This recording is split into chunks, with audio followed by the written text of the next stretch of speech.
د بې باورۍ تحریک په 140 رایو کامیاب عمران خان د پاکستان صدراعظم پاتې نشو.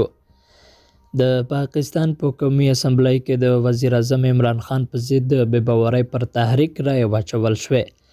او د اپوزیسیون ګوندونو دغه تحریک په اکثریت رایو سره کامیاب شو. له دې سره عمران خان وزیر اعظم هاوس پرېښودو. د مسلم لیگ نواز ګوند د قومي اسمبلی غړي ایاز صدیق چې د سپیکر چارې ترسره کولو ویل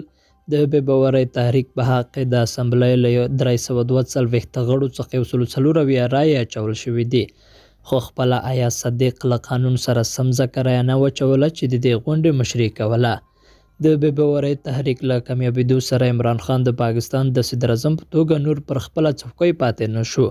او قومي اسمبلی به په خپلو رایو سره نوی وزیر اعظم ټاکي چې اپوزیسیون ګوندونو د مسلم لیگ نواز ګوند مشر شهباز شریف ورته نومولی دی. د بې باورۍ تحریک تر کامیابېدو وروسته شهباز شریف د قومي اسمبلی غونډې ته وویل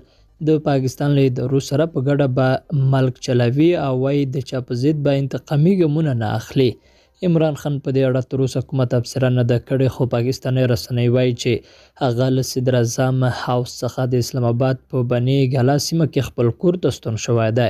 د عمران خان خلاف د بې باورۍ تحریک په حق کې د رایو په وخت په اسلام آباد او د هیواد په ځینو نورو ښارونو کې یوې خواته د اپوزیسیون ګوندونو پلویان خوشحالۍ لمانځلې، خو د تحریک انصاف ګوند پلویانو د عمران خان په غوښتنه پر سړکونو احتجاج کاوه.